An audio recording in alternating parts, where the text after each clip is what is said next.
Thank Sure. you. Go. Okay, hallelujah, Father. Lord Jesus, Lord God. Maraming salamat po, Panginoon. Lord, we come before you this morning, and first and foremost, we lift your name on high. Lord Jesus, Lord God, we lift your name because you are the King of all kings, yung hari ng mga hari, the Lord of all lords, and we love you. You are such a good Father. Lord, we worship you. Lord, like the seraphim and the ophanim and all of the different angels up there, Lord, we worship you. Lord, above all today, we want to give to you. Lahat mga prayers ko, I pray that we lift your name first. And once you know how glorified you are in this space, once you know how much we love you, Lord, once you know how much we love you, then, Lord, I would like to pray into your promises. Kasi yung word, the word of God, your word, Lord, your word is so full of promises for us. Promises to protect our coming in and our going out. Promises to always guard and anoint us with the holy blood of Jesus Christ, that all works of the enemy shall never prevail. Lord, your promises of giving us the authority to trample on serpents and scorpions in Jesus' name. Lord, I pray, I bring before you yung mga kapatid dito, yung mga kaibigan ko, yung mga pamilya in Christ, the family of Christ here. I bring them before you, Lord, and I pray over this space. I pray joy into this space. I pray energy into this space. I pray your Holy Spirit, Lord, to come through si Bossing, Sir Bossing dito, who is choosing to serve you again and again every day. Lord, I pray that these people here, these beautiful people here, really feel you here, feel your love, feel your provision in their lives, feel your blessings. Lord, I pray you bless them this morning with the ears to hear. I pray you bless them with the eyes to see. I pray you bless their bodies with strength. Lord, I pray energy into every cell of their body. I rebuke all attacks of heaviness. I rebuke all attacks of feeling sick or unwell. I rebuke this in Jesus' name. Lord, I stomp on the enemy, on that coil that coils up by the door. I stomp on the head of the serpent. I am a descendant of Abraham. You, all these beautiful tao dito, they are descendants of Abraham. We are children of yours, Lord Jesus. So I cover and anoint this space in the holy blood of Jesus, from the north, south, east, west, as above and so below. No weapon formed against them shall prosper. Lahat mga masama salita that are thrown at them, we condemn. All words that are formed against them, we condemn in the name of Jesus Christ. Lord, I pray blessings into this place. I pray your miracles into this space. Lord, these people are choosing to be here instead of somewhere else today. They're choosing to worship you. And Lord, I pray your anointing into this space. Guide yung Kuya Pastor Harold. I pray that you anoint him even further. I pray that you focus every bit of your energy into this space, Lord. Lord Jesus, our God. And I pray they know you. They love you. They know you. They know they are safe. They know they are loved. I pray that they feel you in every moment. In the holy and mighty name of Jesus Christ of Nazareth, yung King of all kings, Jesus Christ of Nazareth, in your name, Lord, we pray. Amen. Amen. Thank you so much for that wonderful prayer. I really appreciate it. God bless you. Ingat lagi. God bless you. Salamat sa invite. Let's meet here again when you come back here in the Apo. Philippines. For sure. Nanalig niya kasi. Bye! God bless. Bye. Yan, praise God. Good morning po sa bawat sa uuwi na ako sa Pilipinas. Emerson is a good friend of mine. Nakita niya lang din ako dito sa TikTok. She's an influencer. She's a missionary. Yeah, and she loves to be here in the Philippines. She has a heart for the Filipino people to be saved, to be transformed by the gospel. So meron siyang Pusa family. Tapos, umiikot siya sa buong Pilipinas. Ganon. Umikot siya sa buong Pilipinas na naglalakad. Ganyan. So you may also follow her. She's a missionary here in the Philippines. So God bless you. Thank you so much, Emrys. Yeah. Diba, jowa niya ata yung actor. Actually, past is past. Kung ano may nangyari in the past. But, alam nyo, alam niyo yung buhay ni Abraham, diba? Tsaka ni Abraham. From Abraham to Abraham, and from Sarai to Sarah. And nakita natin kung paano binago ng Panginoon, diba? Yung identity po nila. Ganun din sa atin. We all have mga past, diba? Pero it doesn't matter anymore. Kung ano may makikita nyo sa mga social media. But right now, nakikita natin kung paano siya ginagamit ng Panginoon. Amen? At ganun din sa atin pong lahat. Ang mahalaga, ano tayo ngayon, kung saan tayo tinawag ng Diyos, at kung saan niya tayo dadalhin. Anong advice ko sa isang breadwinner? The source of your strength is God, and He is the source of everything. So, kahit na ikaw ay isang breadwinner, wag mong kalimutan na umasa pa rin sa Panginoon. Just pray and seek the will of God, and I know that God will provide everything that you need. Strength, provision. Hindi po, siya, 100% Australian. Yeah, 100% Australian po siya. Aussie. What's your religion? Christian. So yan, nakapag-pray na po tayo. Praise God. Thank you so much again, Emery. And welcome po sa atin pong morning devotion. If you are new to this community or live stream po, you may join our community. We have FB community. We have YT channel po for us to replay lahat ng mga previous devotions po natin. Para may mababalikan po tayo.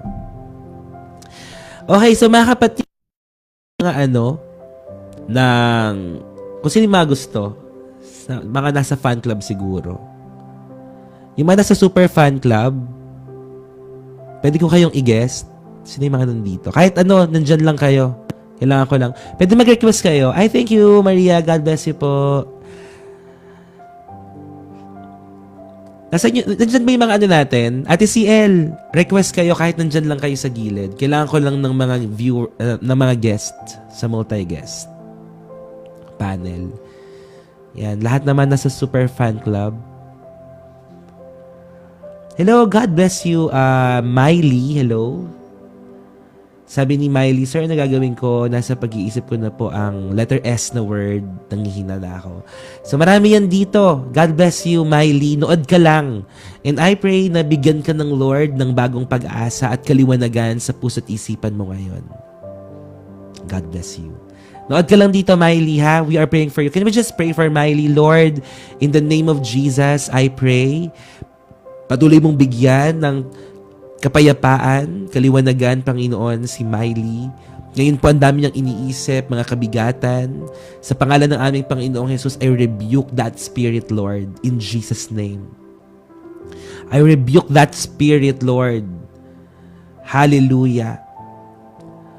Whatever things na nilalagay ng kaaway sa kanyang isipan upang sumuko siya, upang mawalan siya ng pag-asa, hindi po namin ito pinahihintulutan. And right now, Lord, let your love overflow upon his life, upon her life, upon her heart, Lord, in Jesus' name. Let your blessings overflow, let your love, let your peace, and that unspeakable joy, in Jesus' name. I speak life upon Miley. In Jesus' name, amen. Yan, sino yung may mga nasa super fan club ba dito? Pwede ba kayo mag-request? Ayan.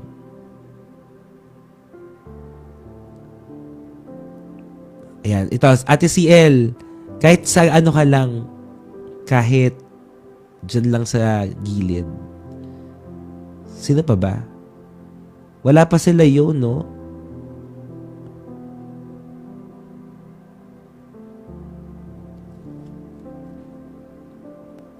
Ayan. Yung mga nasa super fan club natin, paano?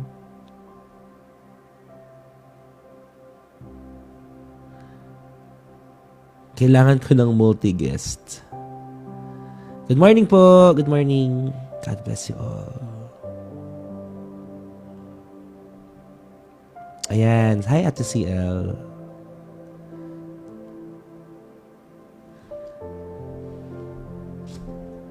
Wala pa sila yun. Yun, Jenny. Nakapag-pray naman na tayo na. Thank you, Mace. God bless you.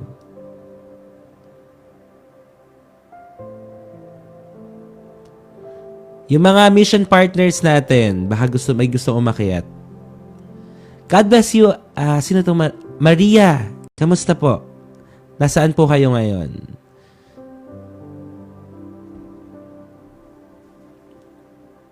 Yes.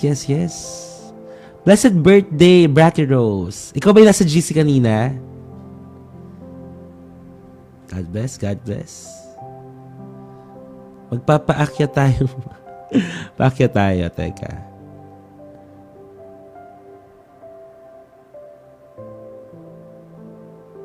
Ay, talaga. Wow, praise God po. Grabe yung ihaw kagabi. Ingat po kayo palagi, Ate Maria. God bless you.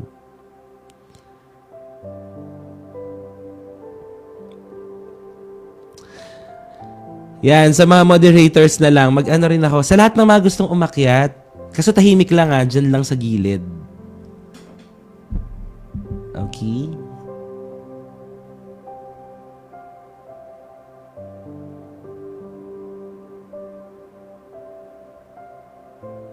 Teka. Ito, si Mami Jing. Yan. Mami Jing, yung mga lagi nandito. Ate Eden. Bert. Kahit nandyan lang kayo sa gilid. Sino pa ba? Tapos pa-mute na lang po, mga kapatid. Ate Sarah. Yan. Sino pa? Si Ate Fel. Yan. Ano lang kayo? Diyan lang kayo sa gilid.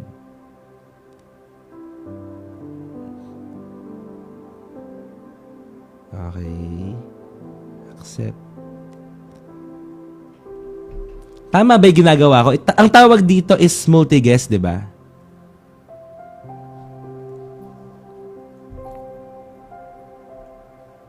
Yan, tama naman. Multi-guest.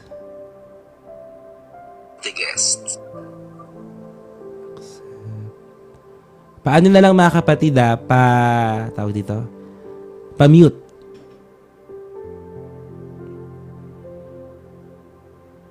Yan, yung mga lagi mo nang nakikita natin. Yan, hello po sa inyo. Ate Rose, okay na. Hanggang dyan lang. Yan lang pala ang pwede. Okay, good morning po sa bawat isa. Magandang umaga po and welcome po sa atin pong morning devotion. Praise God. So ayun, may bumultegas. Kasi kaninang umaga, may nakita ako sa notification kay TikTok na para may ganyan daw something. Ito, teka lang. Hanapin ko. Sabi niya, host challenge. Yan. So ako po ngayon na isang parang rising dito sa TikTok. Siguro nakikita niya, ang daming mga nanonood, ganyan. So napansin niya tayo. So parang binigyan niya ako ng mission dito kung paano ako magiging gold host. Ganon. So may mga paganyan. So go live with guest for 3 days. Ito multi-guest. So tawag ata dito ay multi-guest. Pero iba pa ata yung guest. So I don't know. Hindi ko pa siya na-explore. So tama, multi-guest to. Yung guest, hindi ko alam. Baka isa lang kapag guest. Professor na professor no? May mga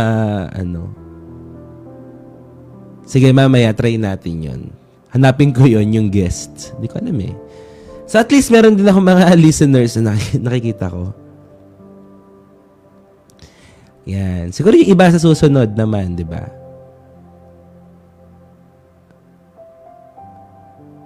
Ate Ana Lu, sino ba? Ate Ana Lu o Ate Rose, unahan na lang po kayo. Isa na lang yung nasa taas eh. Yan. So, magandang umaga po. Ayan, Ate Rose, hello. One-on-one pag guest mission. Thank you, EJR, sa pag, Okay. Yan.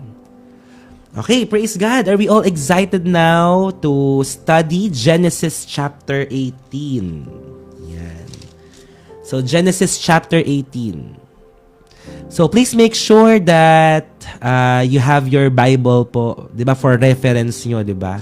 Para kapag nag-aaral tayo, oy, tama si Pastor, nandun nga yun. Kasi baka sabihin nyo, nag-iimbento ako eh. So, dapat may Bible kayo for your reference. And you also have your notebook, pen, and highlighters po. Yan. Praise God. Genesis chapter 18. Meron isang phrase dito na ginamit si Lord at ito ang magiging title ng ating pag-aaralan. Napakaganda po nito. God bless. Pasin ko mag-take ng test. Oh, God bless po, Ate Rose. God bless. Yeah, God's favor, wisdom be upon you. Amen. God bless you po, ate. Meron po sa online shop, live application study Bible. Live application study Bible. So, ang topic ng atin pong pag-aaralan, napakaganda. Nothing is too hard for the Lord. Nothing is too hard for the Lord. Walang mahirap sa ating Diyos. Title pa lang mangungusap na yan sa atin, di ba? Nothing is too hard for the Lord. Nakita niyo po ba? Nag-flash naman. So, pasuyin na lang sa mga moderators. Nothing is too hard for the Lord. Yan, moderators, pa-pin na lang po.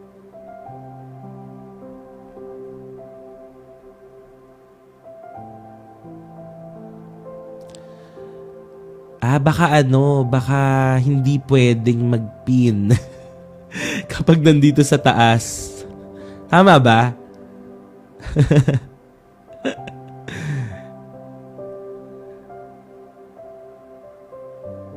Well, tama, no? Ayan na. Bert, dyan ka muna sa baba. Ikaw muna mag-pin. Pwede pa din.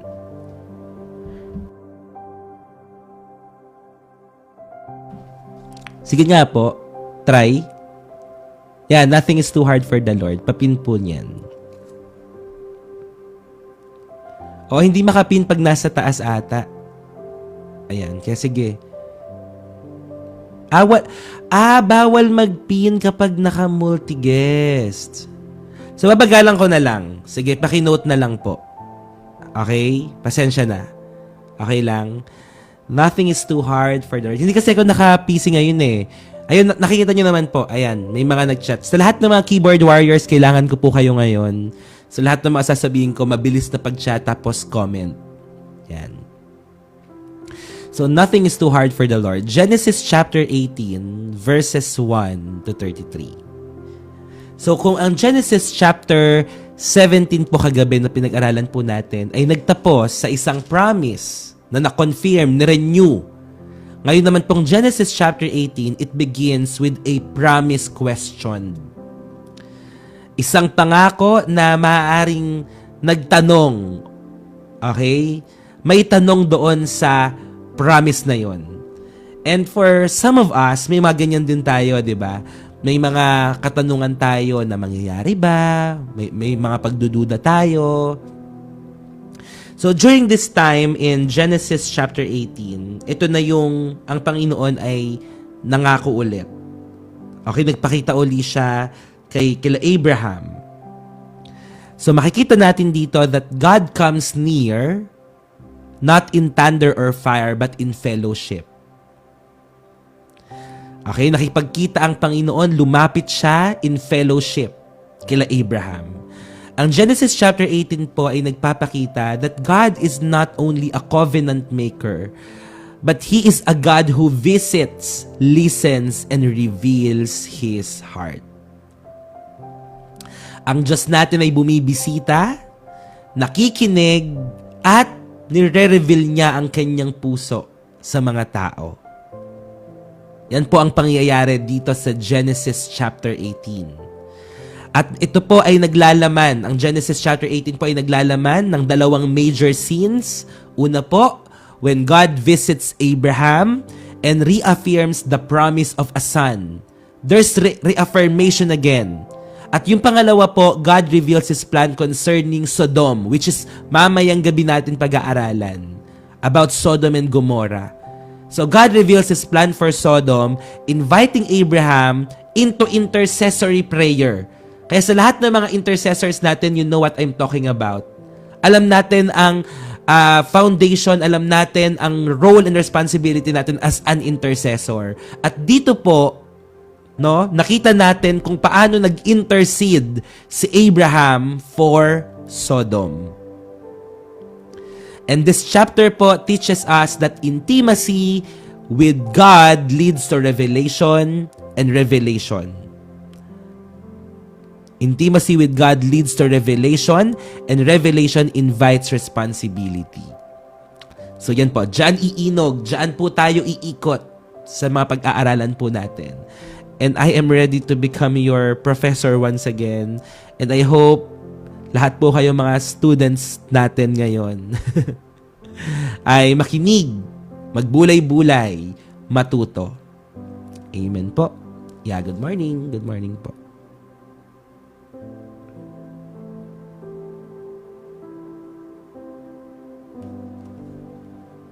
So, point number 1. So, please keep on sharing po. Share, share, share. Tap your screen, mga kapatid. Tap.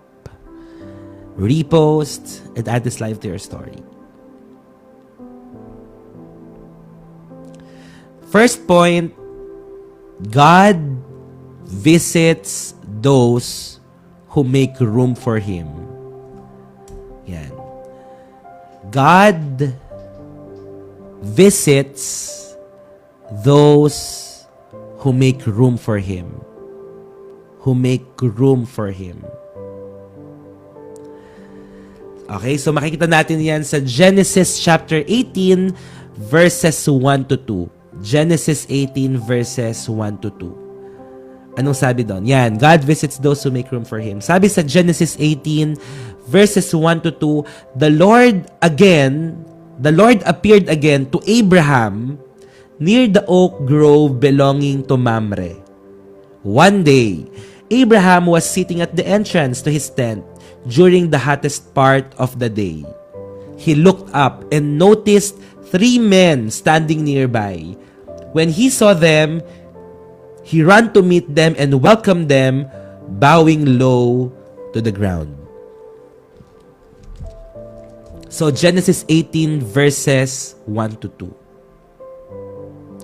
So, God did not visit Abraham by accident. Hindi po aksidente. Okay po, Nat? God bless you po. Kung bakit binisita ng Panginoon si Abraham. At makikita po natin dito the posture of Abraham. Nung nakita niya ang Panginoon, Abraham's posture was openness, humility, and readiness. So, God often reveals Himself where He is welcome. Ang tanong ko po, welcome ba ang Panginoon sa atin pong mga puso? Welcome ba siya na maduluyan sa atin pong puso, sa ating buhay? Tingnan niyo po yung Revelation chapter 3 verse 20. Revelation 3 verse 20, makinig po kayo. Here I am, the Lord is speaking. Here I am. I stand at the door and knock. If anyone hears my voice and opens the door, I will come in and eat with that person. Nandito daw siya, sabi niya, here I am. Sabi sa kanta, nandito ako.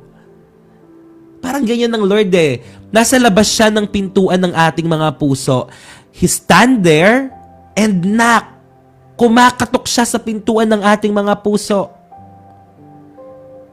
So if anyone hears His voice and opens the door of their heart, He will come in. He will come in. Alam niyo po, napaka-gentleman ng ating Panginoon. Napaka-gentleman ng Panginoon. Hindi siya basta-basta pumapasok, nangingialam, kumokontrol at nagmamanipula. He is a gentleman God. Kumakatok siya. Humihingi siya ng pahintulot sa atin. Gusto mo ba? Gusto mo ba na pumasok ako sa puso mo? Amen. Now may question, siguro ang tanong sa atin ngayong umaga, handa mo bang papasukin ng Panginoon sa pintuan ng iyong puso? Sabi po sa James chapter 4 verse 8. James 4 verse 8. Come near to God. Revelation 3:20 yung kanina. Revelation 3:20. Sabi sa James chapter 4 verse 8. Come near to God and He will come near to you. At like sinasabi ko sa inyo, di ba? Dito sa James chapter 4 verse 8, sino ang nag-initiate? Pakinggan nyo, James 4:8. Come near to God and He will come near to you. Come near to God and He will come near to you. Sino nag-initiate? Sino ang unang lumapit? Sino ang unang lumapit? Sino ang kailangang unang lumapit? Come near to God. Come near to God and He will come near to you. Actually dito, sa James chapter 4 verse 8, tayo. Ako. Tayo ang lalapit sa Diyos. Kasi come near to God. Lumapit ka sa Diyos at siya ay lalapit sa iyo. So come near to God and He will come near to you. So dapat pala tayo ang may unang gawin. Tayo ang lalapit sa Diyos. Kaso minsan po ang problema, mataas ang pride natin. Minsan, we are so full of ourselves. Sometimes, nabubulag tayo sa mga bagay sa mundong ito na hindi tayo nakakalapit sa Kanya. Diba? Tapos minsan, sinisisi pa natin si Lord, Lord, ano nangyari sa akin ganito? Baka tayo ang may pagkukulang. Baka tayo kasi ang hindi lumalapit sa Panginoon. Ako, Ina, mas maganda siguro mapag-usapan. Mas maganda mapag-usapan nyo muna. If it drains your energy, no, it's okay to para sa akin lang to okay?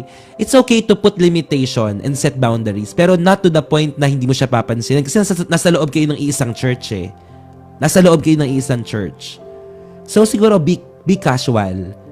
Be casual, pero wag mo nang hayaan na hanggang dun lang sa limitation, hanggang dun lang sa boundary, siguro.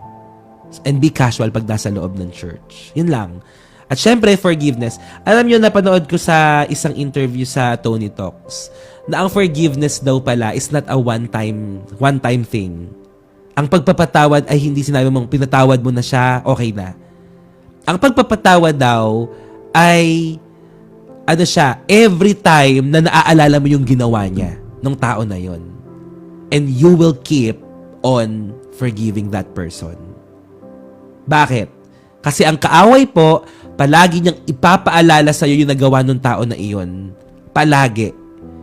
Lagi ipapaalala ng kaaway. Kaya di ba minsan nagagalit tayo, naiinis tayo, kasi naaalala mo yung ginawa sa iyo at gawa yun ng kaaway. Because the enemy will keep on reminding you the same hurt and pain na naramdaman mo nung nagawa sa iyo ng tao na iyon. So forgiveness is not a one-time thing. It is forgiving that person over and over again kapag naaalala mo yung ginawa niya. Kapag naaalala mo yung ginagawa niya. So that is forgiveness. Okay, so nawa po ay makapagpatawad tayo palagi. Okay? Makapagpatawad.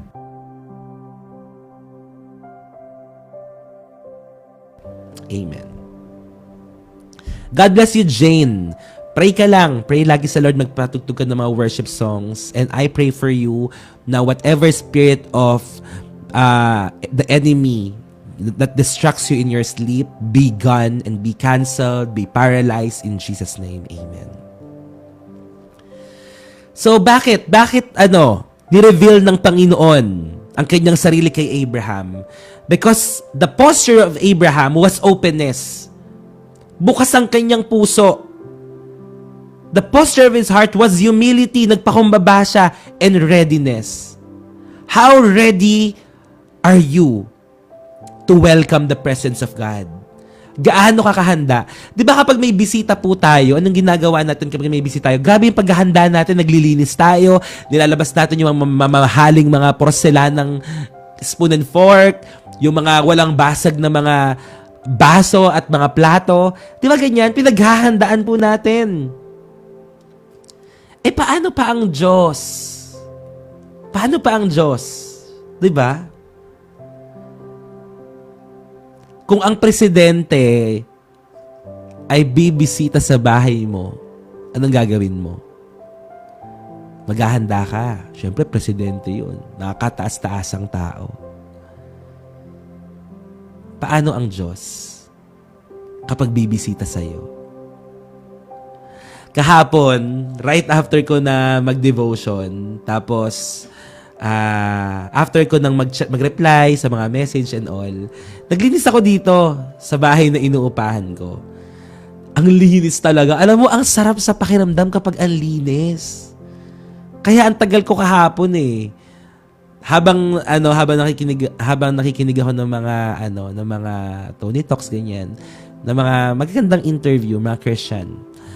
Ayun, so naglinis ako. Ang sarap kapag ang linis, 'di ba? Sarap sa pakiramdam. So, map, vacuum, malis, urong, and all. Maaliwalas. Oh, ang sarap. Tapos ngayon, kahapon mag-isa lang ako.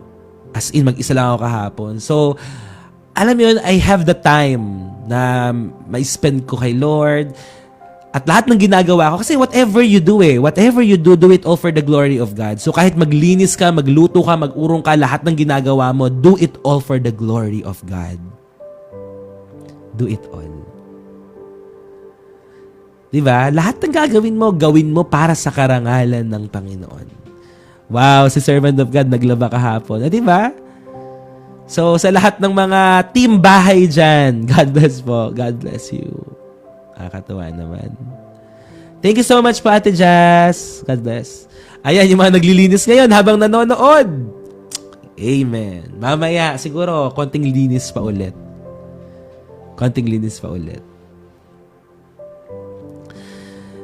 Amen. Team Kwarto. Ayan, mga Team Kwarto. Thank you po, Sir Anton. God bless you. Ako din, I play worship songs while cleaning. Yan. Tapos kahapon, alam nyo, hindi kasi talaga ako marunong magluto. At, ngayon lang talaga ako yung sobra-sobra. Kasi tumira ako sa church ng 4 years. Pero may mga kasama rin ako doon. May mga tao nagluluto sa akin, yung mga nanay and all. Pero ngayon, ako lang mag-isa. May kasama akong 2 na mga kabataan.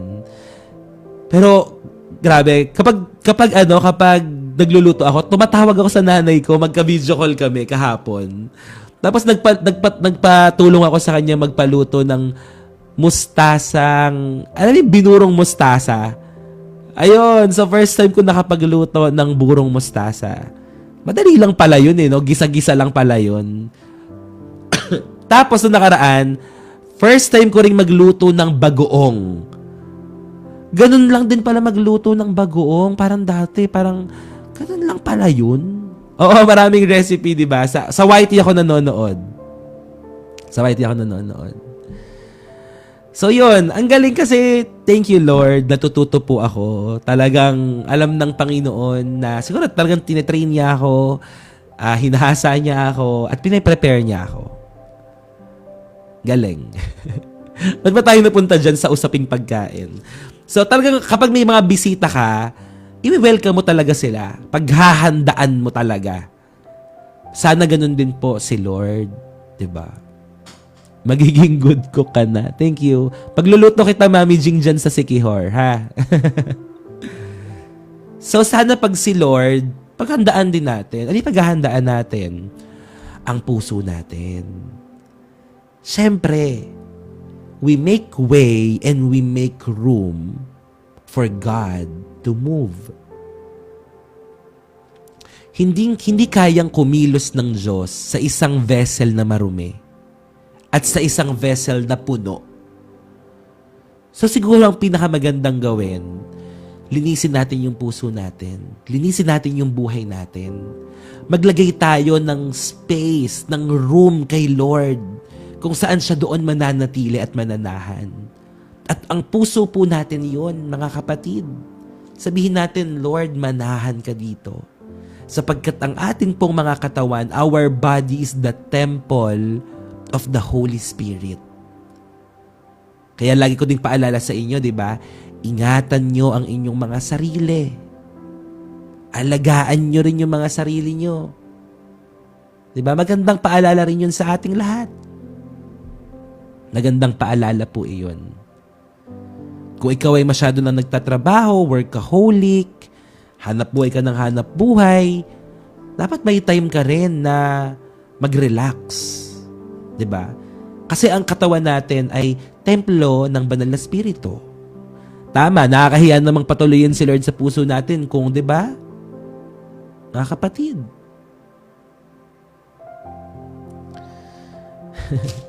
So mga kapatid, yun lang. Paalala ko lang sa atin. Alagaan ng sarili. Mag-relax, huminga, paminsan-minsan. At ang tunay na kapahingahan, saan matatagpuan? Sa presensya ng atin pong Panginoon. Sa presensya niya. Okay, so God visits those who make room for Him. God draws near to hearts that make room for Him.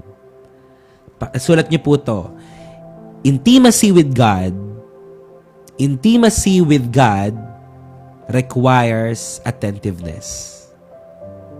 Intimacy with God requires attentiveness. Yan. Thank you, Ate Rose.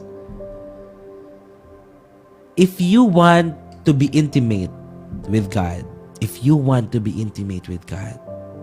amen, you need to be attentive. Ano ibig sabihin ng attentiveness? You focus your attention to Him. You focus your eyes on Him. The author and finisher of our faith. Okay? Yes po, number 1. Yung number 1 kanina, God visits those who make room for Him. Okay, so intimacy with God requires attentiveness. So maging attentive tayo. Okay, maging attentive po tayo. Yung attention natin, our eyes, our focus, dapat kay Lord. Kaya sabi sa Word of God, diba? Fix your eyes on Jesus, the author and finisher of your faith. Focus your eyes. Focus your eyes. Yeah, straight focus kay Lord. Kapag hindi mo naintindihan yung nangyayari sa paligid mo, focus kay Lord. Ituon mo ang iyong paningin sa atin pong Panginoon. Amen. God reveals Himself. God reveals Himself where He is welcome. God reveals Himself where He is welcome. Nawa po sa ating lahat na nandito, sa lahat ng mga nasa heart-to-heart community po natin, sana po, laging welcome ang Panginoon. Dito sa live stream natin, yon ang panalangin ko lagi. Welcome ang Lord dito. Welcome mag-manifest ng signs, wonders, and miracles ang Lord dito.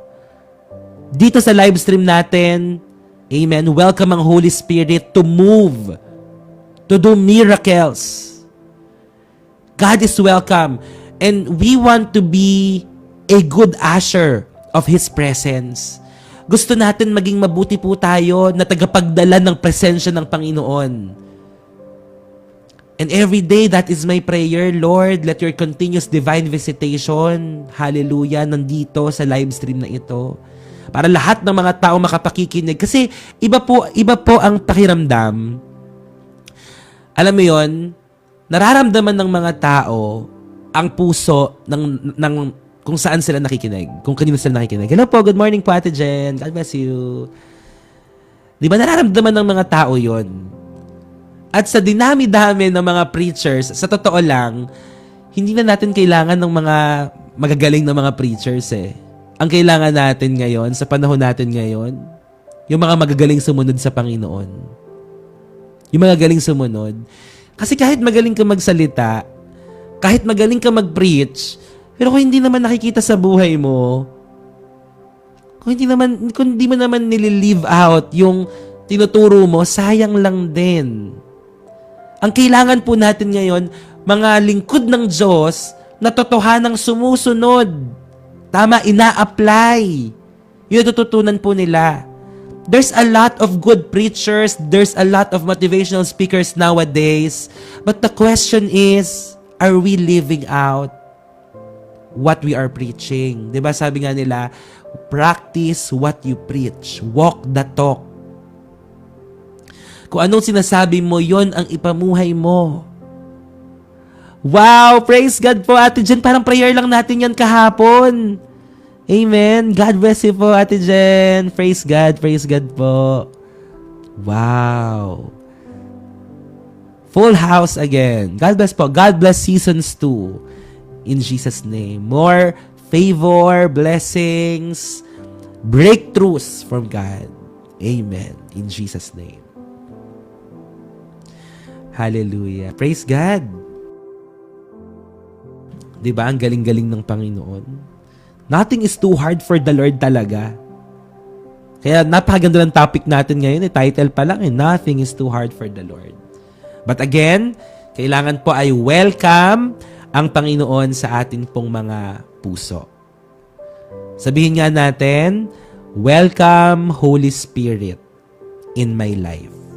Yan. I-note natin yon. Welcome Holy Spirit in my life. Yeah, shout out Mark Dave Veronimo na kapitbahay namin, Kamangyanan. Welcome Holy Spirit in my life. Amen. Yung number 1 po, yung God visits those who make room for Him. God visits those who make room for Him.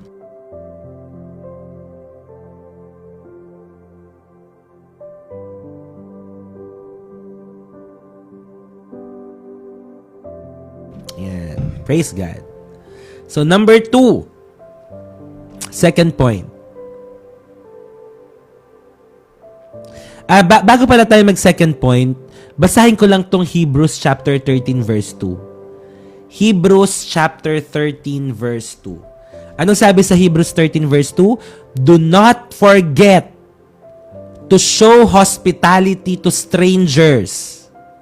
For by so doing, some people have shown hospitality to angels without knowing it.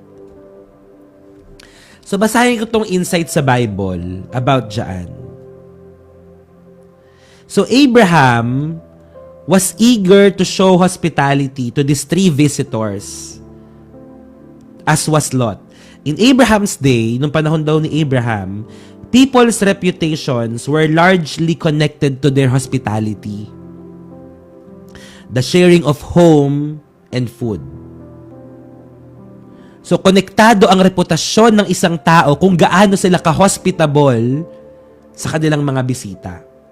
So, even strangers were to be treated as highly honored guests. Kahit yung mga strangers, kahit yung mga bisita pala, highly honored guests. Meeting others' need for food or shelter was and still is one of the most immediate and practical ways to obey God. So, pagsunod sa Panginoon para sa kanila, ang pagpapatuloy ng mga bisita. And it is also a time-honored relationship builder. Time-honored relationship. Kasi doon sa pagpapatuloy nila, nahohone daw po or nahahasa ang relationship, mas lumalalim. So, this thought should be on our minds. The next time we have the opportunity to meet a stranger's need. Like Abraham, he might actually entertain angels. Galing, no?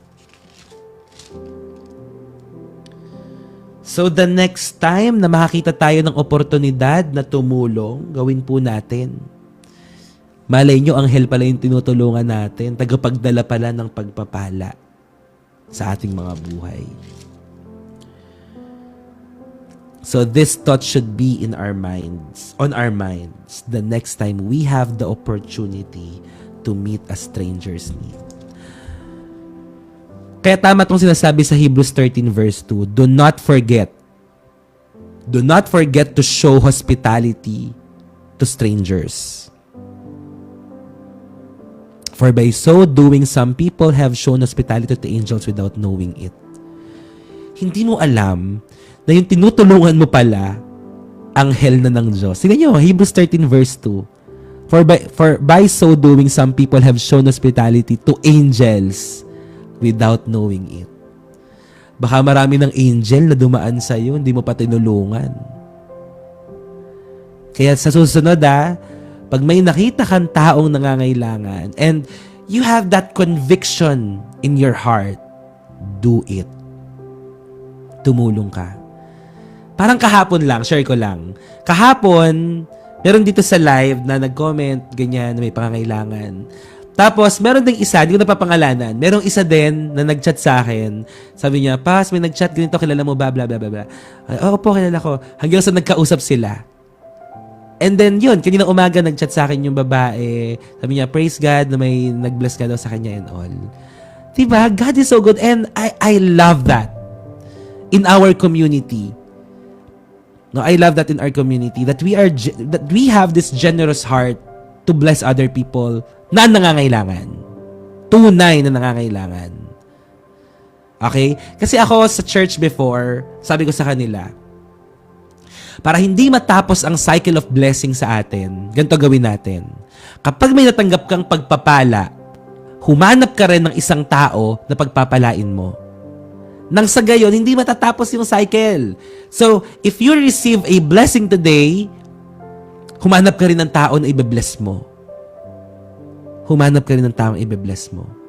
And with that, the cycle of blessing will continue. Amen? It will continue. Babalik din sa'yo. Di ba nakwento ko sa inyo kahapon, kagabi, na meron nag-bless sa akin, tapos binalik agad sa kanya ng Lord? Binalik agad sa kanya ni Lord. Kaanon siya. Share your blessing even if you are in need. Lahat tayo may pangangailangan, pero hindi yun sagabal or hindi yun hindrance para hindi ka magpala ng ibang mga tao upang hindi magamit ng iyong buhay upang maging daloy ng pagpapala sa iba. Amen. Kaya excited na ako, 4th week ng January po, doon sa Box of Blessing operation natin. Tapos kahapon, may tumawag sa akin. Okay, may tumawag sa akin. Kwento ko lang sa inyo. So, isa siyang nanay. Yung nanay na yon, naalala niyo yung tinulungan ko nung nakaraan na nakulong yung anak niya. Nakwento ko ba sa inyo yon? Nakulong yung anak niya, nasa church pa ako noon. Tapos ako yung lagi niyang kinakausap, ganyan. Sinasamahan ko siya. Yun, sinasamahan ko siya hanggang sa nakalaya na, di ba? Alam niyo pa yon, di ba? Nakalaya na yung anak niya. So, ngayon po, ay nakalaya na yung anak niya, syempre alam nung anak yung pakiramdam sa loob ng kulungan. Alam ng anak yung pakiramdam doon sa loob. Nakasama niya yung mga tao sa loob ng 1 taon. Sa loob ng 1 taon, nandun siya, nakasama niya. Alam niya kung ano ang mga nangyayari doon. So nagulat ako, tumawag sa akin yung nanay kahapon. At ang gusto nung anak, kasi magbe-birthday ata siya, gusto niyang magbigay doon po sa mga nakakulong doon sa selda. So tumawag siya sa akin, sabi niya, Pas, baka pwede ka pong makatulong, ganyan, kahit ano lang po, konting support lang para po doon sa gagawin. Sabi ko, sige po, basta para sa ako po, magtutulong po ako, pero mas gusto ko po makapagsalita. Kasi gusto ko pong makapag-share doon sa mga nasa kulungan. Sabi niya, sige po, maganda po yan, mag-share po kayo ng gospel. So yeah, so this coming January 27 ata o 28 ba? 27 or 28, pupunta po ako sa kulungan para mag-share ng gospel. Amen. So praise God po. So siguro sa ating lahat, hindi naman po hindi naman sapilitan ulit, pero siguro kung if ever man na may matitira doon sa Box of Blessing operation natin, idadagdag natin doon sa ibibigay natin. Amen. Idadagdag natin doon sa mabibigay natin doon sa mga nasa kulungan. So ang kailangan nila, sabi sa akin nung mga delata, ganyan, kasi alam niyo nakakalungkot. Bible, pwede rin Bible. Isasama natin 'yan. Teka lang. Ino-note ko lang, baka malimutan ko. Bible. Tapos, yung mga mga personal necessities. Yan. So, mga panligo, yun. Mga personal hygiene. Yeah, Bible, yun yung maibigay natin. Personal hygiene kits, Bible, and all. Yan. So, if ever may matitira po sa Box of Blessing Operation, pwede pa rin po kayo magbigay, magsuporta. Yun po yung idadagdag natin para po doon.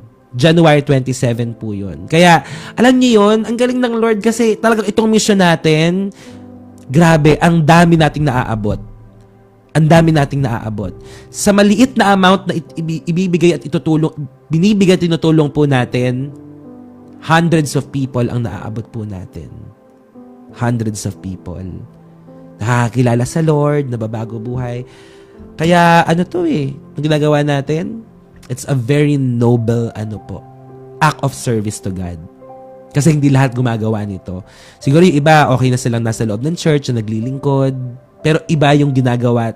Well, hindi naman natin ginajudge or what. Tama lang na maglingkod ka sa loob ng church. Pero ang tunay po nating komisyon or mission is to go and make disciples of all nations. Hindi ka tinawag ng Diyos para lang sa loob ng church. Tinawag ka niya upang humayo. Upang humayo. Okay? At ipangalat ang mabuting balita ng kaligtasan. Amen. Thank you rin po, Lady Uni. Isa yan sa mga gusto po natin to become transparent. Recorded po lahat yan. Na kay Ate Clarice po, na kay Sister Clarice lahat ng mga funds po natin. Amen. So, praise God. God is good. Pagbigay tayo ng pag-asa sa mga tao. And I'm very excited.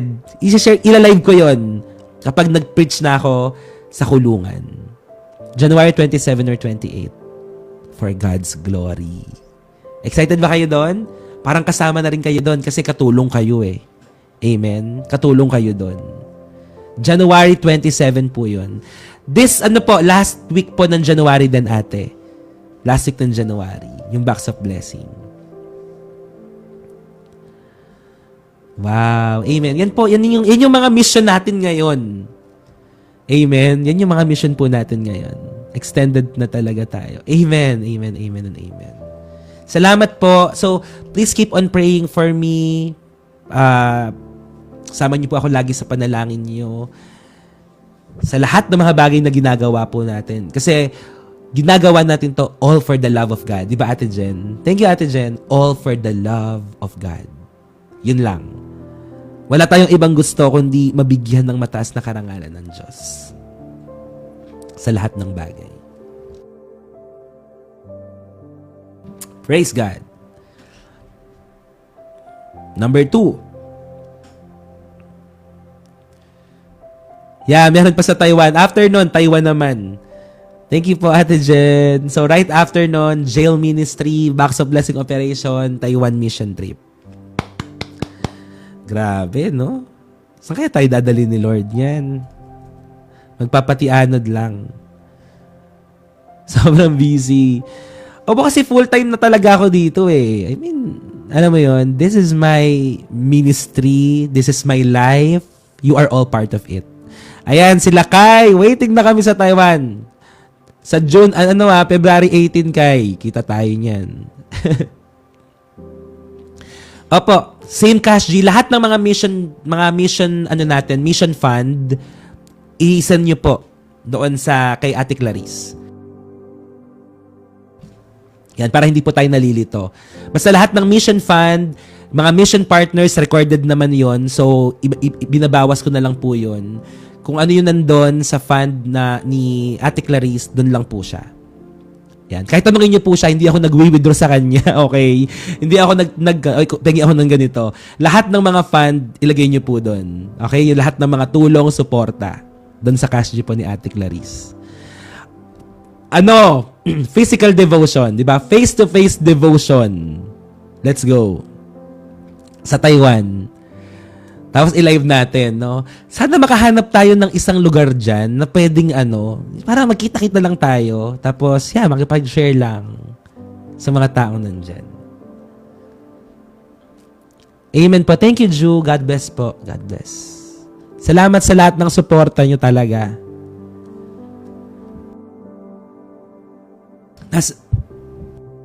Nasa GC. I-repost ko na lang po ulit. Okay, i-repost ko na lang ulit. Marami yan mga Team Taiwan. Sabi ni Ate Jen, SG naman. Yes, alam nyo, isa rin yan, SG. Siyempre pag nasa SG ka, di ba, diretso na yan ng Malaysia. So, dalawang agad yan. Pag-pray natin, di ba? Marami na rin tayong community sa SG tsaka sa Malaysia. Wow, God bless you, Miss Engineer. God bless you. Wow, thank you. God bless you, Mami Jing. Amen and amen. Praise God po. Ito na, number 2. Tingnan nyo itong number 2. Bagay na bagay sa ginagawa natin. Number 2. Okay, tingnan nyo po God's promise is not limited by human impossibility. Again, God's promise. Thank you po, Mami Jing. God bless you. God's promise is not limited by human impossibility.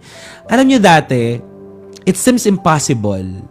Ito mga nangyayari sa community natin ngayon, it seems impossible na ang daming sumusuporta, nakakapag-mission tayo, nakakapagpunta tayo sa ibang mga lugar para magbigay ng tulong at magmalasakit.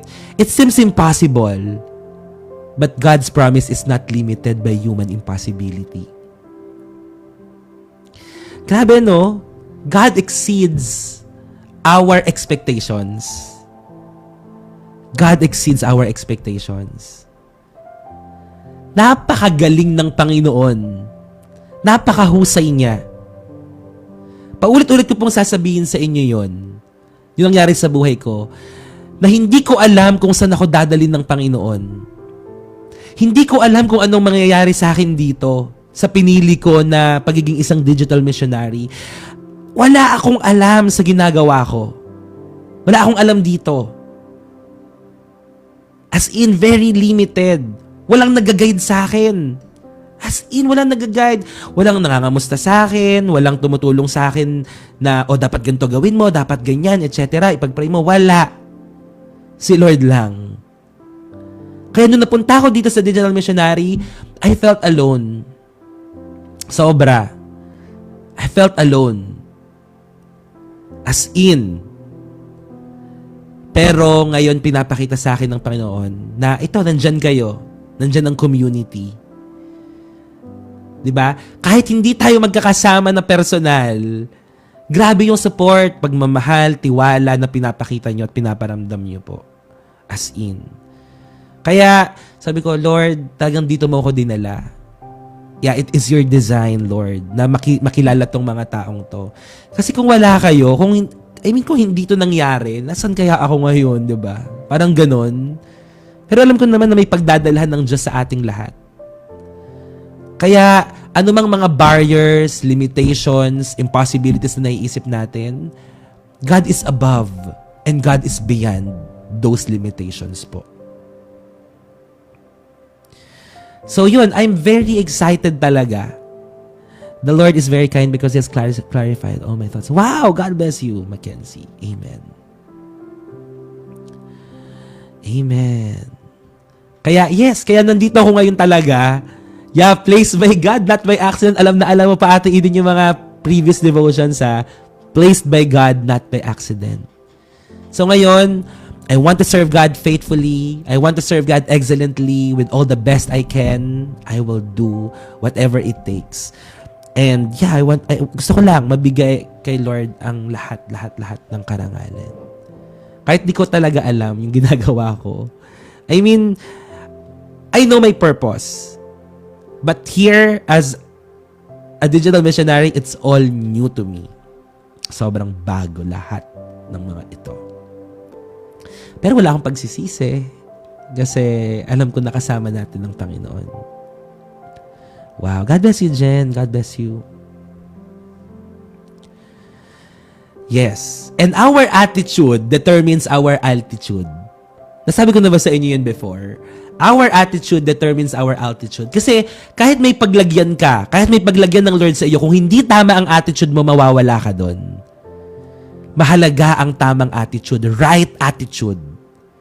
Okay? Our attitude will determine our altitude.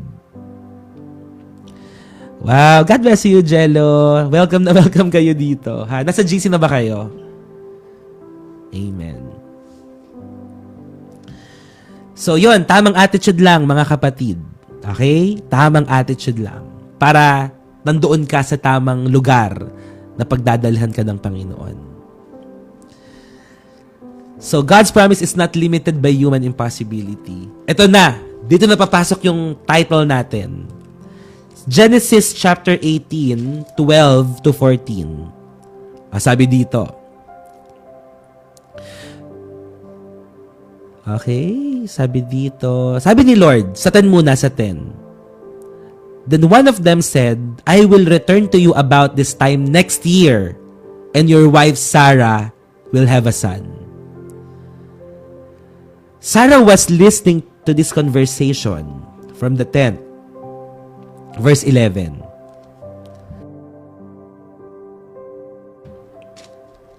Abraham and Sarah were both very old by this time.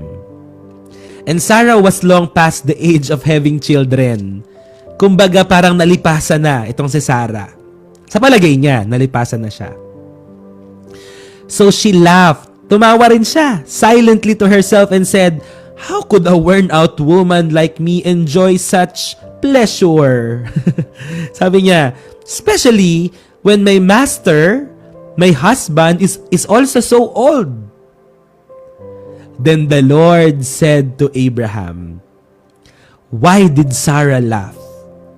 Why did she say, can an old woman like me have a baby? Ito na, verse 14, listen. Is anything too hard for the Lord? Meron bang mahirap sa akin? I will return about this time next year, and Sarah will have a son. Is anything too hard for the Lord? Meron bang mahirap na hindi niya kayang gawin? Meron ba?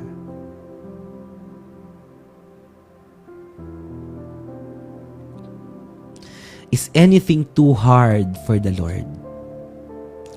The obvious answer is, of course not. Siyempre wala. And this question reveals much about God. Make it a habit to insert your specific needs into this question. May mga specific ano ka ba? Needs. Sabihin mo, itanong mo, is this day in my life too hard for the Lord? Okay, sige, tignan mo. Kung may bigat ka ngayon, tanongin mo sarili mo, is this day in my life too hard for the Lord? Or is this habit I'm trying to break too hard for Him? Is the communication problem I'm having too hard for Him?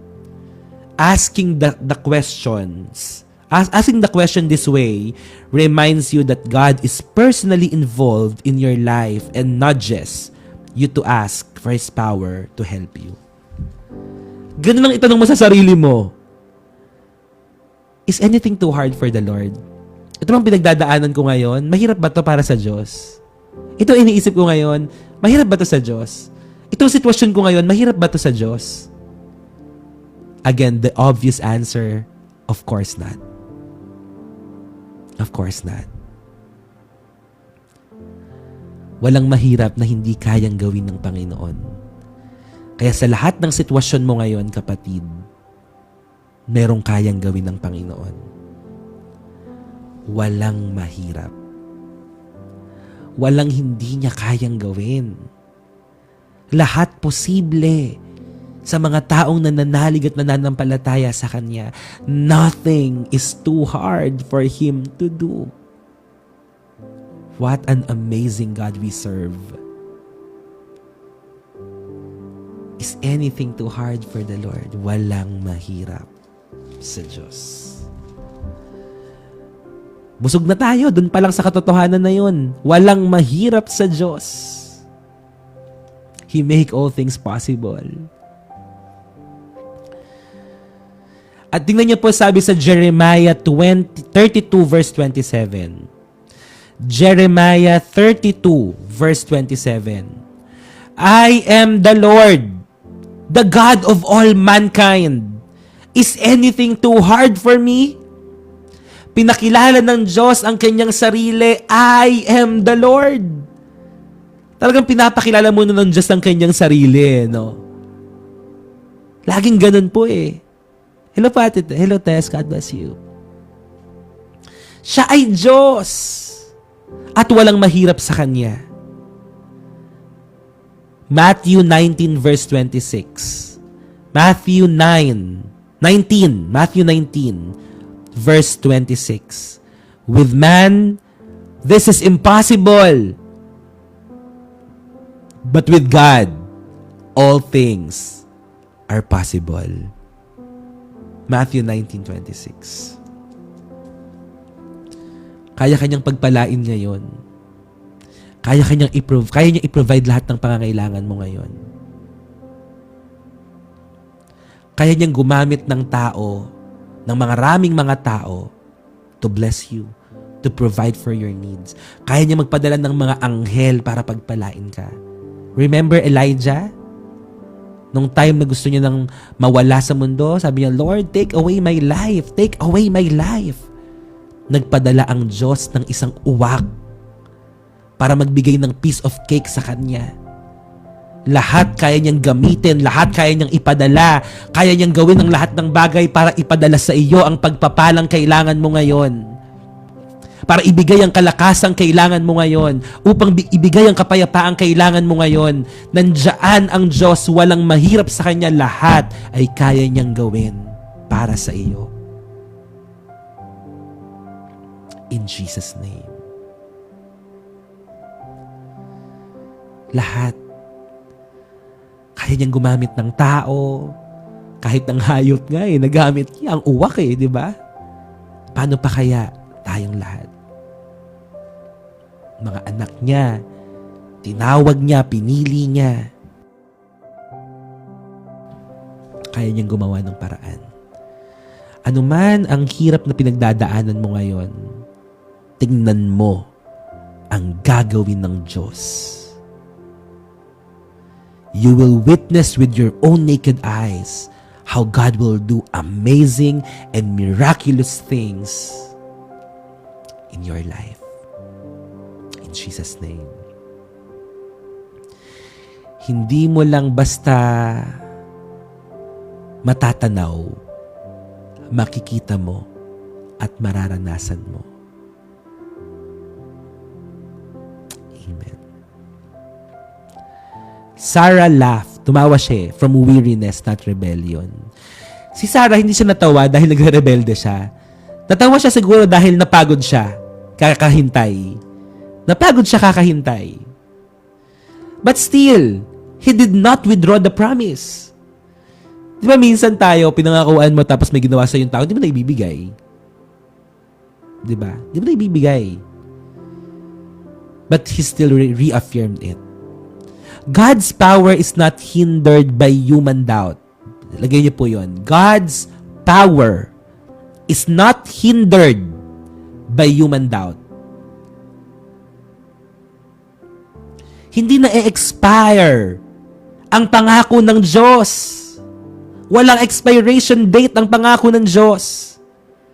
At kahit po ang ating pagdududa ay hindi kinakansela ang abilidad ng Diyos na kumilos at gumalaw sa buhay mo, kapatid.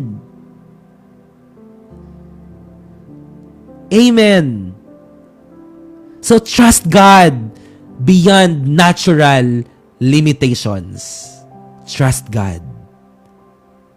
Magtiwala ka. Hindi sa abilidad mo, kundi sa abilidad ng Diyos. Magtiwala ka sapagkat ang Panginoon na pinaglilingkuran po natin is a limitless God. Walang limitasyon sa kaya niyang gawin. Walang limitasyon.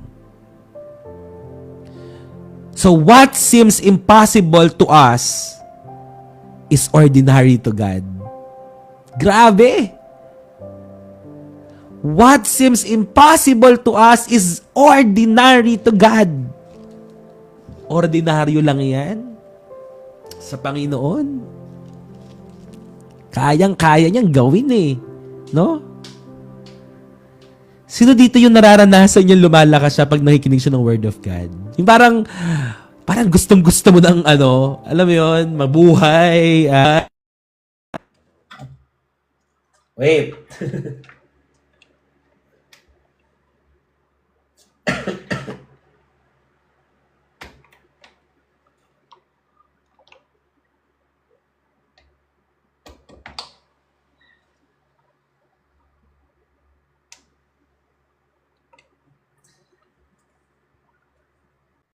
Hello, okay na. Yan, excited tayo, di ba? We are all excited. Nalobat yung sound card, pasensya na. Sobrang ganadong magturo no? Di ba? Kapag tayo ay nandito, nakakahugo talaga tayo ng lakas. Talaga, aminin nyo, lumalakas tayo, di ba? Parang ang saya-saya mabuhay, ganon. Kapag galing tayo sa devotion, handang-handa tayo sa lahat ng hamon ng buhay. Motivated. Tama. Nakaganang pakiramdam. Amen. Kasi faith cometh by hearing and hearing the word of God eh. Nasa Bible naman yon. Faith cometh by hearing and hearing the word of God. Nakakapag-recharge, full of energy. Amen. Pananampalataya yun. Kasi nakikinig tayo ng word of God. Amen? Kaya isang araw lang nawala tayo, no? Parang anong hirap, ganyan. Kaya alam nyo, na-realize ko, ako Thursday ngayon, no? Kasi bukas nasa barangay ako eh. Gusto ko pa rin na mag-pray lang tayo bukas ng umaga. Siguro, bago ko umalis, mag-pray lang tayo. Kahit wala mo ng devotion. Pero, kamustahan lang, kahit saglit, 30 minutes, pray, I wanna pray for you. Okay, kahit isang araw na may gagawin ako, gusto kong mag-live at makapag-pray pa rin po sa inyo. So, yung gagawin ko. Kahit na anong schedule ko, magla-live ako to pray. Okay? Kahit pray lang. Okay? Yun lang. Kahit wala mo ng devotion. Kasi parang, ang tagal ng isang araw, sa totoo lang, ang tagal ng isang araw, siguro dahil nasanay na tayo na ganito, umaga, gabi, magkakasama tayo. Diba? Nasanay na tayo eh. So, ang hirap para sa atin. Yung isang araw, ang tagal. Ang tagal ng isang araw na walang live. Ganon.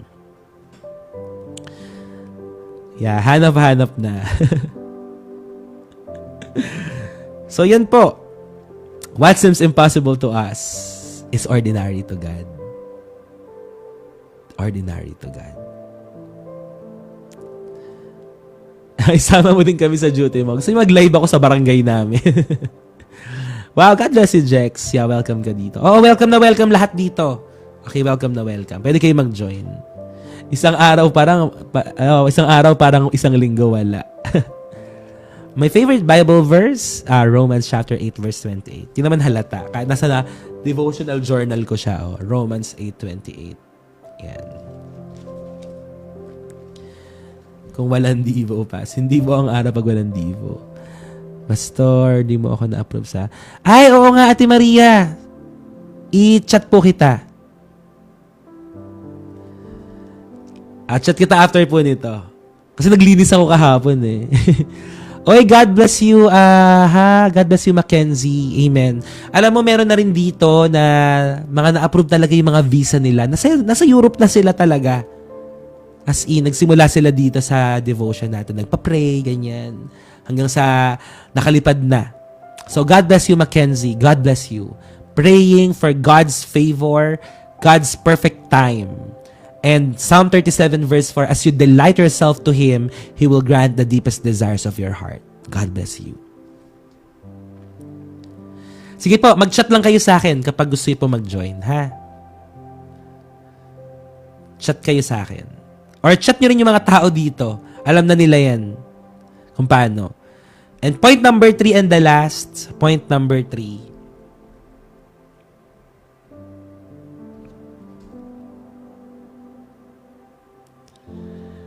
Yeah.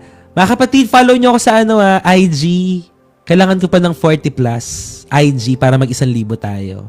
Tsaka sa 100 plus na lang sa YT. YT naman. So follow nyo sa YT, sa IG, tsaka sa FB na rin.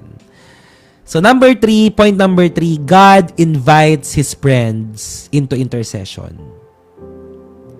God invites His friends into intercession. I-chat ko sa'yo ate mamaya, ate Maria. Chat ko sa'yo mamaya IG ko. God invites His friends into intercession. Tingnan natin. Genesis 18, 17 to 18, tsaka 23. Sabi sa 17 to 18, should I hide my plan from Abraham? The Lord asked. For Abraham will certainly become a great and mighty nation, and all the nations of the earth will be blessed through him. At sa verse 23, Abraham approached him and said, will you sweep away both the righteous and the wicked? Then Abraham approached him and said, yun yung sabi niya. So makikita natin dito na may planong gunawin ng Diyos ang Sodom at ang Gomorrah. Ito ang plano ng Diyos. At sinabi ng Panginoon, shall I hide from Abraham what I'm about to do? And God, anong nangyari dito? God invited Abraham into dialogue. Not because God needed advice, but because He desired partnership. At gusto po ng Panginoon na itong si Abraham ay magkaroon po ng dialogo sa kanya. So intercession flows from relationship. To all our intercessors here, meron tayong tinetrain sa community ng mga prayer warriors, ng mga intercessors. Listen, intercessors flows from relationship. Intercession flows from relationship. Gusto ng Panginoon makipag-partnership. Magkaroon ng partnership. Tingnan niyo po yung sinasabi dito. Sa Ezekiel 22 verse 30. Ezekiel 22 verse 30. I look for someone among them who would stand in the gap before me. Naghahanap ang Diyos, Ezekiel 22 verse 30, ng mga tao na tatayo who will stand in the gap. Ibig sabihin, sila ang mananalangin para sa pangangailangan ng mga tao at idudulog sa Diyos, and that is intercession. The main difference about prayer and intercession, ang prayer is your personal needs mo, sinasabi mo sa Panginoon. You pray to God. That is prayer. Ang intercession naman po is a type of prayer wherein you are praying on behalf of others' needs.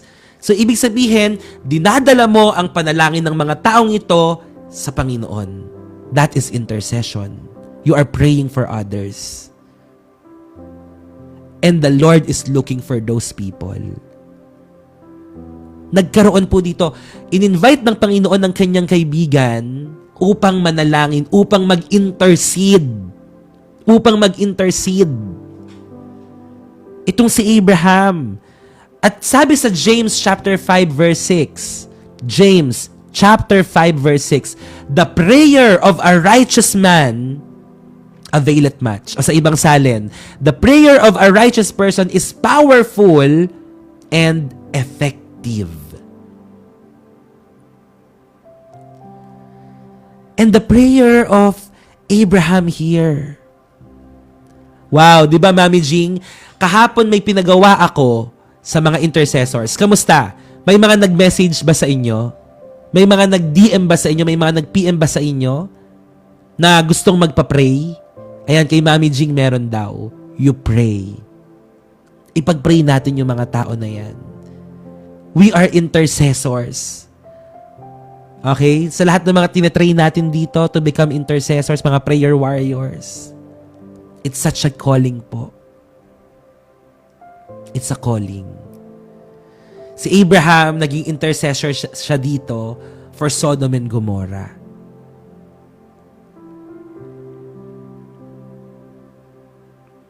Wow, God bless you, Lady Uni. So God calls His people to stand in the gap. Baka ikaw yung kailangang mag-pray para sa pamilya mo. Ikaw yung kailangang mag-pray para sa mga mahal mo sa buhay, sa mga kaibigan mo. Ako every time, siguro dahil kilala na nila ako, lagi ako yung prayer. No, sa mga kaibigan ko, pag may kainan kami, ako yung magpe-pray. Pag may gathering kami, ako magpe-pray. Sa pamilya namin, ako magpe-pray. Kahit sa barangay namin. Noong nakaraan, nag-opening yung liga, ako rin yung opening prayer doon. Ako rin yung opening prayer. Ayun, God bless you, Rochelle. Tama yan. Pag may nakita kang opportunity to pray, go. You pray. Amen. Prayer is participation in God's purposes. Tingnan natin tong Genesis, yung kanina binasa natin.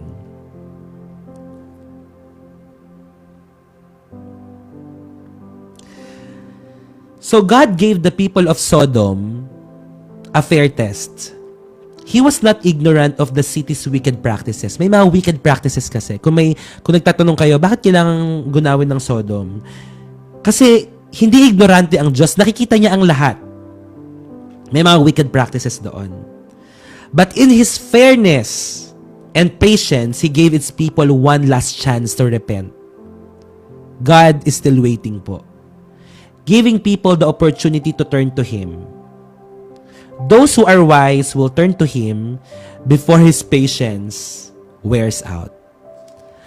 Napakabuti ng Lord dahil hindi naging huli sa atin ang lahat para tayo ay makapanumbalik sa Panginoon. Amen? Hindi naging huli ang lahat.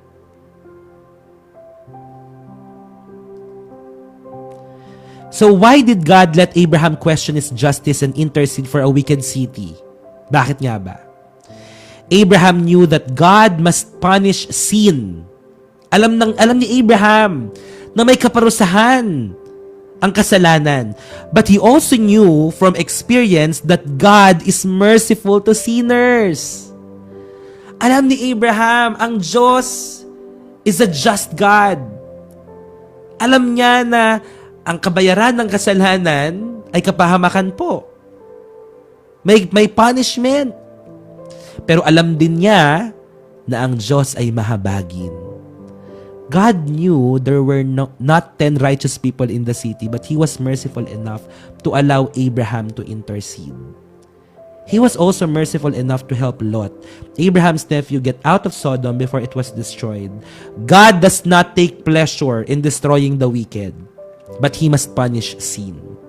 He is both just and merciful. And the greatest news of our lives is that God's mercy extends to us. Ang good news, hanggang ngayon, kinahahabagan tayo ng Panginoon. Kaya dito natin matatagpuan yung dialogo nila eh. 'Di ba? Yung sinasabi ni Abraham dito. Sabi niya, suppose you find 50. Kung meron pong 50 na righteous people dito, gugunawin mo pa ba sila? Alam ni Lord na walang 10 doon ang mga matutuwid. Pero for the sake of their conversation and for the sake of Abraham, sabi ni Lord dito, surely, sabi dito ni Lord, and the Lord replied, if I find 50 righteous people in Sodom, I will spare the entire city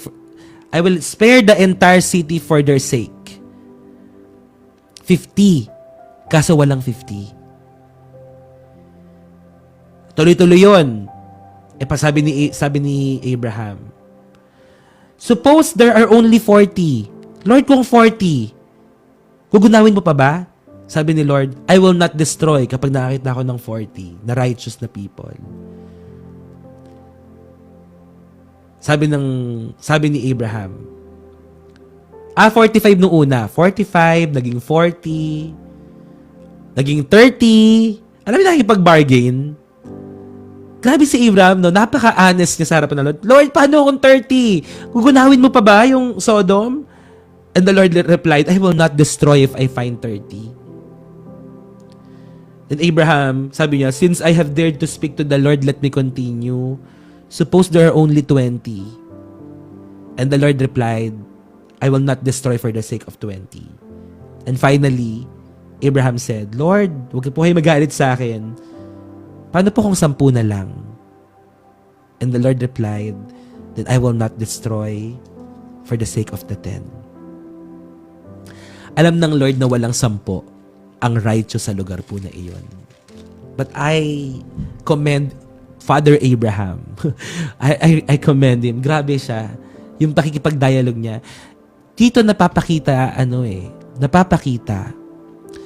yung kahabagan po ng Diyos. Yeah, for the sake of Sodom na rin.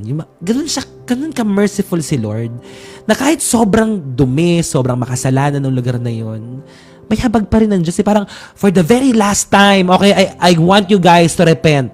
I want you, Sodom, repent. Ask God for mercy. Go back to Him. Go back to me. Parang ganun no? Kaso wala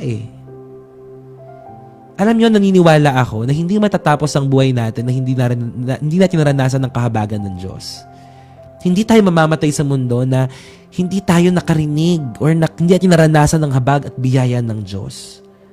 God gives us so many chances. He is the God of second chances. Ilang beses na tayo niligtas ng Diyos. Ilang beses na siya nagpakahayag sa atin. Ilang beses na. Amen? Ang mga pagkakataong binibigay niya sa atin. May mga pagkakataong makulit lang tayo Patigas yung ulo natin, di ba? But still, God is so merciful. God is so merciful. Kaya kung ikaw na nakikinig ngayon, habang may oras pa, habang may panahon pa,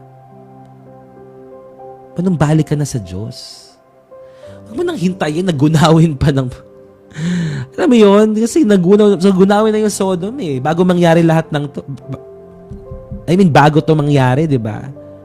May plano ang Diyos na gunawin because of their wickedness. Huwag mo nang hintayin na may masira pa sa'yo. Na may sirain ng Panginoon sa iyo.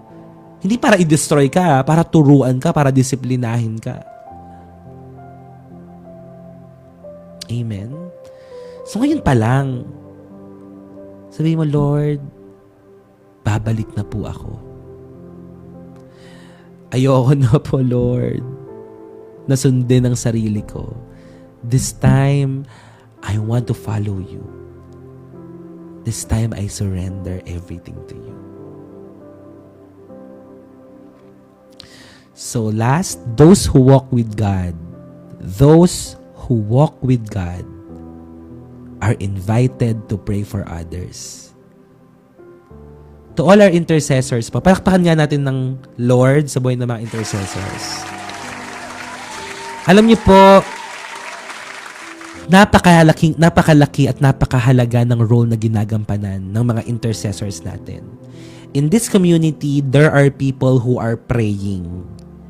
Makikita niyo po doon sa GC ng General Prayer Requests, they are praying for your needs. Kasi ako sabi ko sa kanila, hindi ko na po kayang ipag-pray lahat. Napakadaming nagpapa-prayer request. Siguro kung lahat yon ng mga nandun at may mga message, tawag and all, baka maging kagaya ko ni Moses na, di ba sinabihan siya ng kanyang father-in-law ba na si Jethro, na mag-assign ka ng mangunguna sa 1,000, mangunguna sa ganito, ganyan. Kasi ma-burn out ka kapag ikaw lahat. So I praise God for these prayer warriors, mga intercessors, in our group. Tinitrain po natin sila. So kagahapon, meron kaming Zoom meeting. Tinrain natin sila. Kaya lahat welcome umattend doon. Lahat welcome umattend. Magpa-train kayo. If you want to know how to pray, if you want to become a prayer warrior or an intercessor, go. Mag-pray po kayo. Magpa-train po kayo. Kasi sila ganyan din di ba?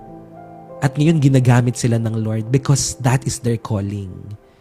And we praise God because we have prayer warriors na naka-back up sa atin sa community na ito.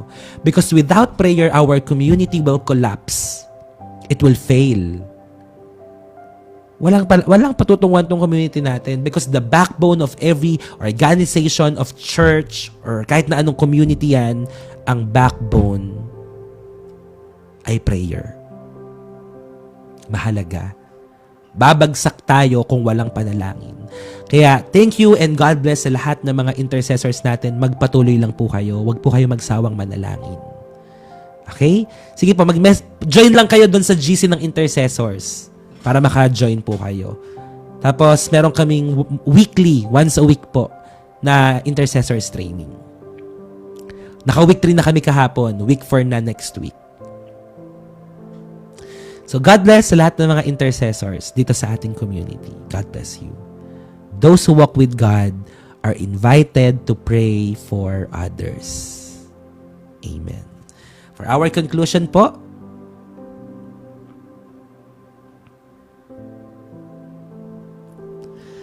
not sure, pero parang oo. 175.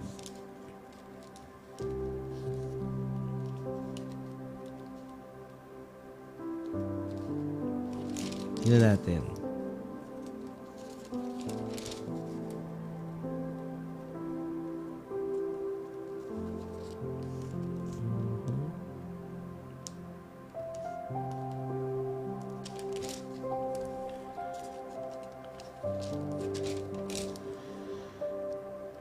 Ito na. Abraham.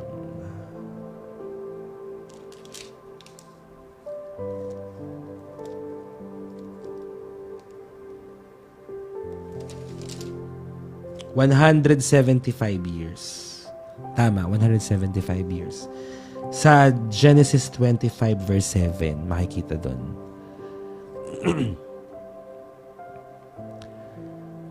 Amen. So, yun.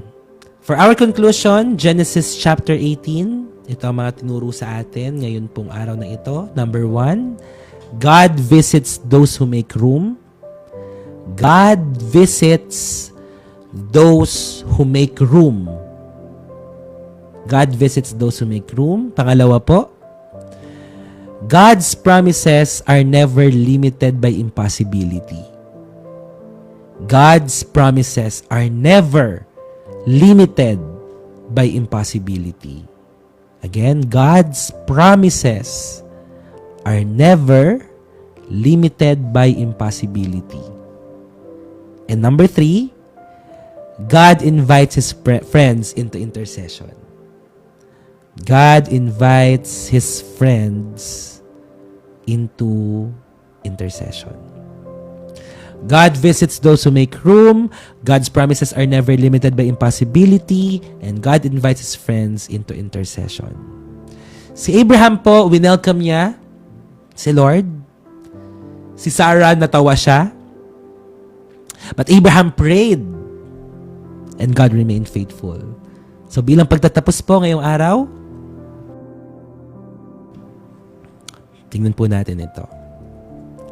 Tandaan niyo po, nothing, note niyo po, nothing is too hard for the Lord when faith makes room for Him.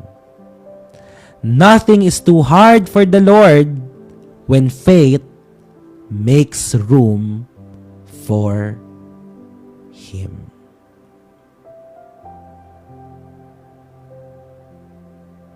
Amen.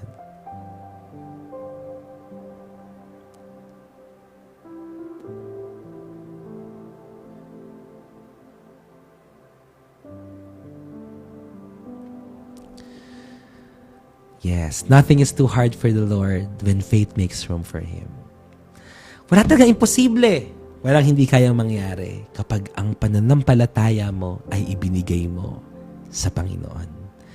Purihin ng Diyos, palakpakan natin ang Panginoon sa isang makabuluhang araw po na ito. Punong-puno ng presensya, pagpapala, pagsama, kapangyarihan at anointing ng ating pong Panginoon. Amen. Yan. God is good. Ayan. So, praise God po. Last, yung final, yung nothing is too hard for the Lord when faith makes room for Him. Amen.